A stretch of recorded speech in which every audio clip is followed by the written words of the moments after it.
नमस्कार साथियों, स्वागत है आपका आनंद आईएएस एकेडमी में। अगर आपका लक्ष्य है बीपीएससी प्रारंभिक परीक्षा 2026 में सफलता प्राप्त करना, तो आज से शुरू हो रही है यह एनुअल करंट अफेयर सीरीज आपके लिए बेहद महत्वपूर्ण होने वाली है। दोस्तों, बीपीएससी पिछले कुछ वर्षों से सरकारी योजनाओं, पर्यावरण, विज्ञान एवं प्रौद्योगिकी, अर्थव्यवस्था, संस्कृति और बिहार से जुड़े समसामयिक मुद्दों पर लगातार प्रश्न पूछ रही है। इसलिए केवल खबर पढ़ना पर्याप्त नहीं है, बल्कि उसके पीछे का सटीक लिंक, संवैधानिक पहलू और परीक्षा में पूछे जाने वाला योग्य तथ्य समझना सबसे जरूरी है। इस पार्ट 1 में हम उन सबसे महत्वपूर्ण करंट अफेयर को कवर करेंगे जिनसे बीपीएससी प्रीलिम्स 2026 में प्रश्न आने की सबसे अधिक संभावना है। हर टॉपिक को हम प्रीलिम्स ओरिएंटेड आसान भाषा और परीक्षा के दृष्टिकोण से समझेंगे, ताकि आपको अलग से नोट बनाने की आवश्यकता न पड़े। तो वीडियो को अंत तक जरूर देखिए, क्योंकि हर टॉपिक के साथ मैं बताऊंगा कि बीपीएससी किस प्रकार प्रश्न पूछ सकता है और किन तथ्यों को आपको हर हाल में याद रखना है। अगर आप पहली बार आनंद आईएएस एकेडमी पर आए हैं तो चैनल को सब्सक्राइब करें, वीडियो को लाइक करें और अपने सभी बीपीएससी साथियों के साथ शेयर करें। चलिए बिना समय गवाए शुरू करते हैं BPSC prelims 2026 annual current affair part 1। दोस्तों, अगर यूपीएससी या बीपीएससी में वित्त आयोग से प्रश्न आता है तो सबसे पहले आपको इसका संवैधानिक आधार याद होना चाहिए। भारत में संविधान के भाग 12 में अनुच्छेद 280 के तहत वित्त आयोग का प्रावधान किया गया है। जैसा आप स्लाइड में भी देख सकते हैं, ये यहाँ पे मैंने नोट्स फॉर्म में दे दिया है, ताकि आपको शॉर्ट तरीके से ये चीजें याद हो और आप फैक्ट को जो है तैयार कर सके। तो यह एक अर्ध न्यायिक यानी कि क्वासी जुडिशियल आयोग है, जिसका गठन राष्ट्रपति प्रत्येक 5 वर्ष में करते हैं। अब सवाल यह है कि इसकी आवश्यकता क्यों पड़ती है। भारत में एक संघीय व्यवस्था वाला देश है। करों का बड़ा हिस्सा केंद्र सरकार के पास आता है, लेकिन शिक्षा, स्वास्थ्य, कृषि, ग्रामीण विकास जैसी कई महत्वपूर्ण जिम्मेदारियां राज्यों के पास होती है। इसलिए केंद्र और राज्यों के बीच वित्तीय संतुलन बनाए रखने के लिए वित्त आयोग की स्थापना की गई थी। 16वें वित्त आयोग के अध्यक्ष हैं डॉक्टर अरविंद पनगड़िया, जो नीति आयोग के पूर्व उपाध्यक्ष भी रह चुके हैं। आयोग के सचिव है ऋत्विक रंजनम पांडे। इस आयोग की सिफारिशें 1 अप्रैल 2026 से 31 मार्च 2031 तक लागू रहेंगी। अब इसके कुछ प्रमुख कार्य समझिए। सबसे पहला जो कार्य होता है, केंद्र और राज्यों के बीच करों के विभाज्य पूल का वितरण तय करना। दूसरा होता है अनुच्छेद 275 के तहत राज्यों को रेवेन्यू डेफिसिट ग्रांट देने के सिद्धांत तय करना। तीसरा, पंचायतों और नगर पालिकाओं को पर्याप्त वित्तीय संसाधन उपलब्ध कराने के लिए राज्यों की संचित निधि बढ़ाने के सुझाव देना। और चौथा होता है आपदा प्रबंधन के लिए वित्तीय व्यवस्था की समीक्षा करना। साथियों, याद रखने जो योग्य तथ्य हैं वो मैंने यहाँ पे दे दिए हैं। Finance commission is equal to article 280, quasi judicial body plus every 5 year, और इसमें एक आप एड ऑन कर लीजिए बाय प्रेसिडेंट। अब समझते हैं 16वें वित्त आयोग बिहार के लिए इतना महत्वपूर्ण क्यों माना जा रहा है। सबसे पहले 15वें वित्त आयोग की बात करें। एनके सिंह की अध्यक्षता वाले 15वें वित्त आयोग ने राज्यों को केंद्रीय करों के विभाज्य पूल का 41% देने की सिफारिश की थी। जब राज्यों के बीच इस राशि का वितरण हुआ, तब बिहार को कुल हस्तांतरण लगभग 10.058% मिला, जो कि पूरे देश में दूसरे नंबर पर सबसे अधिक था। उत्तर प्रदेश सबसे पहले स्थान पर आगे था, जो कि 17.939% था। बिहार का अपना ओन टैक्स रेवेन्यू अभी भी अपेक्षाकृत कम है, जबकि विकास की आवश्यकताएं बहुत अधिक है। इसलिए राज्य अपने बजट के लिए केंद्रीय करों और अनुदानों पर काफी हद तक निर्भर रहता है। दूसरा महत्वपूर्ण मानदंड है डेमोग्राफिक परफॉर्मेंस। इसका उद्देश्य जनसंख्या नियंत्रण और जनसांख्यिकी प्रदर्शन को प्रोत्साहित करना है। इसी कारण से 16वें वित्त आयोग के सामने बिहार की प्रमुख मांग है इनकम डिस्टेंस और डेमोग्राफिक परफॉर्मेंस जैसे मानदंडों का भार कम न किया जाए, बल्कि आवश्यकता हो तो बढ़ाया जाए, ताकि राज्यों का विकास के लिए पर्याप्त वित्तीय संसाधन मिलते रहें। दोस्तों, अगर यूपीएससी, बीपीएससी या किसी भी पीसीएस परीक्षा में सरकार की सबसे महत्वपूर्ण ग्रीन एनर्जी योजना पूछी जाए तो उसका नाम है पीएम सूर्यघर मुफ्त बिजली योजना। भारत ने वर्ष 2070 तक नेट जीरो कार्बन एमिशन का लक्ष्य रखा है। इसी दिशा में केंद्र सरकार ने पीएम सूर्यघर मुफ्त बिजली योजना शुरू की है।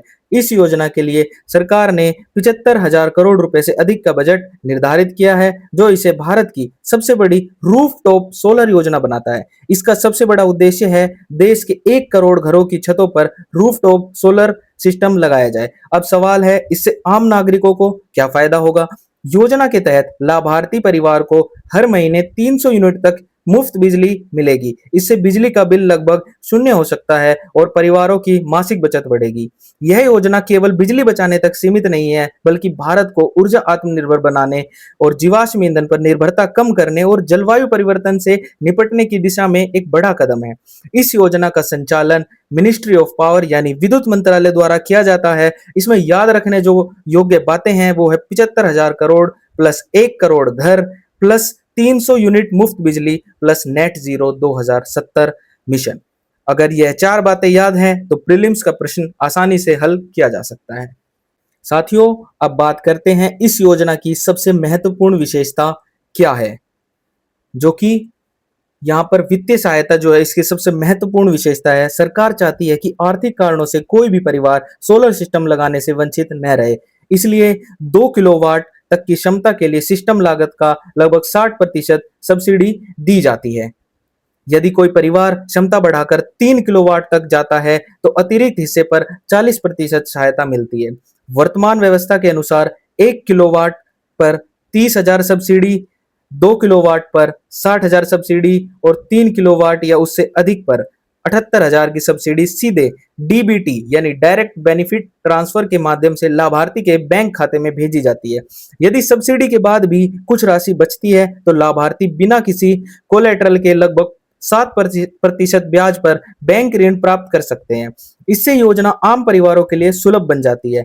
इस योजना की सबसे दिलचस्प विशेषता है नेट मीटरिंग, यानी आपने सोलर पैनल आपकी जरूरत से अधिक बिजली पैदा करते हैं तो अतिरिक्त बिजली ग्रिड में भेजी जा सकती है। इसके बदले परिवार को हर वर्ष लगभग 15,000 से 18,000 रुपए तक की अतिरिक्त आय भी हो सकती है। पूरी प्रक्रिया को पारदर्शी और आसान बनाने के लिए नेशनल रूफटॉप सोलर पोर्टल बनाया गया है, जहां आवेदन, वेंडर चयन, स्थापना और सब्सिडी का भुगतान सब कुछ डिजिटल तरीके से होता है। परीक्षा के दृष्टिकोण से यह योजना केवल एक सरकारी योजना नहीं है, बल्कि renewable energy, energy security, climate change, carbon emission reduction, sustainable development goal और नेट जीरो 2070 जैसे महत्वपूर्ण विषयों से सीधे जुड़ती है। दोस्तों, क्या आप जानते हैं कि भारत में एक ऐसा बड़ा वन्य जीव था जो पूरी तरह विलुप्त हो गया था? वह था चीता। लेकिन लगभग 70 वर्षों बाद उसकी ऐतिहासिक वापसी हुई है, जिसे हम प्रोजेक्ट चीता के नाम से जानते हैं। सबसे पहले इसकी पृष्ठभूमि समझते हैं। भारत में चीता को 1992 में आधिकारिक रूप से विलुप्त घोषित कर दिया गया था। इससे पहले 1947 में तत्कालीन कोरिया रियासत में अंतिम 10 चीतों का शिकार किया गया था। इस प्रकार चीता भारत से विलुप्त होने वाला एकमात्र बड़ा स्तनधारी यानी लार्ज मैमल बन गया। चीते केवल एक वन्यजीव नहीं थे, बल्कि भारत के घास के मैदानों और शुष्क वनों के शीर्ष शिकारी थे। इससे विलुप्त होने से इस पारिस्थितिक तंत्रों का प्राकृतिक संतुलन भी प्रभावित हुआ। इसी संतुलन को पुनः स्थापित करने के उद्देश्य से सितंबर 2022 में प्रोजेक्ट चीता शुरू किया गया। इस परियोजना के लिए मध्य प्रदेश के श्योपुर जिले में स्थित कूनो नेशनल पार्क का चयन किया गया। कूनो राष्ट्रीय उद्यान लगभग 748 वर्ग किलोमीटर क्षेत्र में फैला है और यह विंध्य पर्वतमाला का हिस्सा है। यहाँ शुष्क पर्णपाती वन, खुले घास के मैदान तथा चीतल, सांबर और नीलगाय जैसे पर्याप्त शिकार उपलब्ध हैं, जो चीतों के लिए आदर्श आवास बनाते हैं। इस परियोजना की सबसे बड़ी विशेषता यह है कि दुनिया का पहला अंतर महाद्वीपीय बड़े मांसाहारी वन्यजीवों का पुनर्वास कार्यक्रम है। याद रखें, 1992 में विलुप्त घोषित, 2022 प्रोजेक्ट चीता शुरू, कूनो नेशनल पार्क, मध्य प्रदेश। यह तथ्य प्रीलिम्स में सीधे पूछे जा सकते हैं। अब बात करते हैं इस परियोजना की वर्तमान स्थिति और इसके महत्व की। सितंबर 2022 में नामीबिया से 8 अफ्रीकी चीते भारत लाए गए। इसके बाद फरवरी 2023 में दक्षिण अफ्रीका से 12 और चीते लाकर कूनो नेशनल पार्क में छोड़े गए। शुरुआती चरण में कुछ चीतों को बीमारी और अन्य स्वास्थ्य कारणों से मृत्यु हुई, जिससे परियोजना पर कई प्रश्न उठे। लेकिन इसके बाद भारत की धरती पर कई शावकों को सफल जन्म हुआ। यह इस बात का संकेत है कि चीते भारतीय परिस्थितियों में अनुपीय स्वयं को ढाल रहे हैं और यह प्रजनन भी कर रहे हैं। यही कारण है कि वैज्ञानिक अब इस परियोजना को केवल स्थानांतरण नहीं बल्कि स्पीशीज रीइंट्रोडक्शन और इकोसिस्टम रिस्टोरेशन की दिशा में एक महत्वपूर्ण उपलब्धि मानते हैं। दीर्घकालिक लक्ष्य है कि भारत में लगभग 40 से 50 चीतों को आत्मनिर्भर आबादी विकसित की जाए। इसके लिए केवल कूनों पर निर्भर नहीं रहा जाएगा बल्कि गांधी सागर अभयारण्य और राजस्थान के मुकुंदरा हिल टाइगर रिजर्व को भी भविष्य के आवास के रूप में विकसित किया जा रहा है। परीक्षा के दृष्टिकोण से प्रोजेक्ट चीता अत्यंत महत्वपूर्ण है क्योंकि यह जैव विविधता संरक्षण, प्रजातियों का पुनर्स्थान, पारिस्थितिकी तंत्र का बहाली, वन्य जीव प्रबंधन और जलवायु परिवर्तन के संदर्भ में संरक्षण रणनीतियों से सीधा जुड़ा हुआ है। दोस्तों, भारत का नया संसद भवन केवल एक इमारत नहीं है, बल्कि यह भारत के लोकतंत्र, संस्कृति और आधुनिक इंजीनियरिंग का प्रतीक है। इस भवन का निर्माण सेंट्रल विस्टा प्रोजेक्ट परियोजना के अंतर्गत किया गया है। इसका उद्देश्य केवल पुराने संसद भवन का विकल्प बनाना नहीं था, बल्कि भविष्य की लोकतांत्रिक आवश्यकताओं के अनुरूप आधुनिक संसद का निर्माण करना था। इस भवन के मुख्य वास्तुकार विमल पटेल, जबकि इसका निर्माण टाटा प्रोजेक्ट्स लिमिटेड ने किया है। नई संसद का आकार त्रिकोणीय या हम वी आकार है। इसका कुल क्षेत्रफल लगभग 64,500 वर्ग किलोमीटर का है।